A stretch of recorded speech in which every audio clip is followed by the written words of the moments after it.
Nós trazemos agora a cobertura completa da guerra na Ucrânia. Pelo menos 50 novas explosões são ouvidas em Kiev e nos arredores da capital ucraniana. Ataques também aconteceram perto de prédios do governo.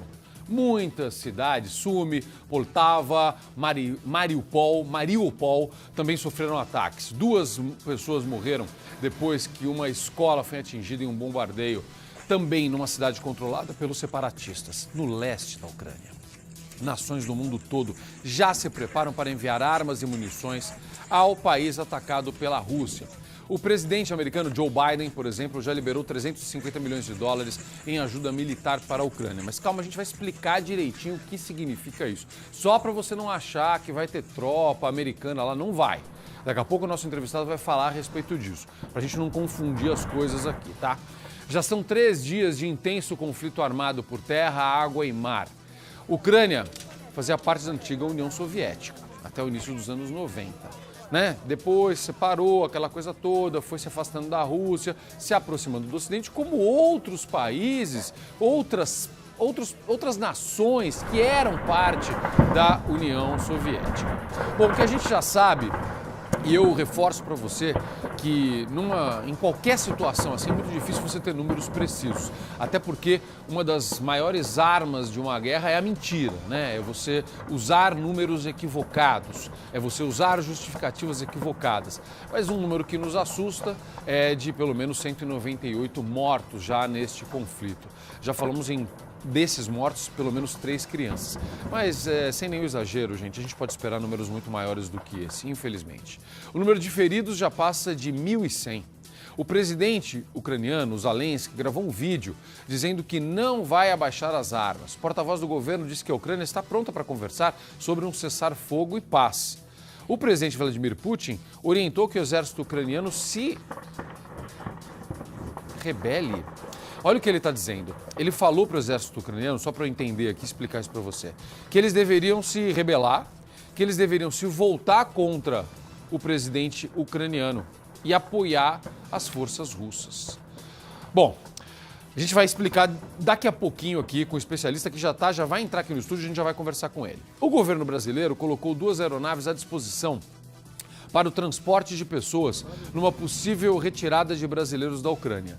Reforço, explico para você que o avião não pode entrar na Ucrânia, não pode pousar em Kiev, o espaço aéreo ucraniano está fechado.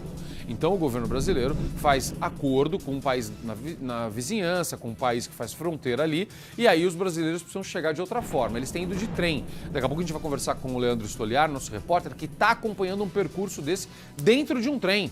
Ele está indo em direção a Varsóvia. Olha, aqui nos estúdios do Balanço Geral a gente recebe o professor De Leon Peta. Vem para cá, professor. Obrigado por participar do Balanço, boa tarde. Boa tarde. Já estive com o professor é especialista em geopolítica, tem um canal no YouTube que trata exatamente disso.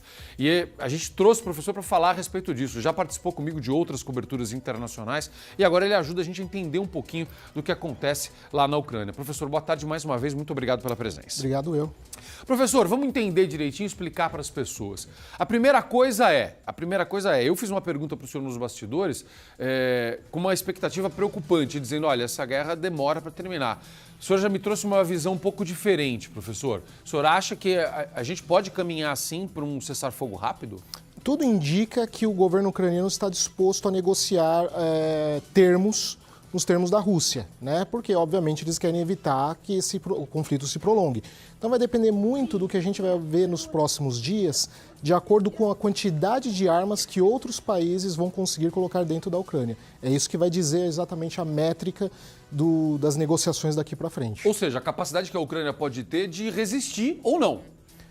Está meio confuso ainda por parte das informações, porque a gente tem muita contra-informação dos dois lados. É a mentira, né? Dos dois lados. Então, assim, é muito complicado, a gente tem que filtrar muito. Mas, aparentemente, a resistência está sendo muito maior do que os russos esperavam, mas menor do que o Ocidente esperava. Então, pode ser que, com base nisso, chegando mais munições, inclusive armas de primeira qualidade, mísseis terra-ar portátil, mísseis antitanques, né? Isso possa desequilibrar a situação na parte ocidental, na fronteira com a Polônia.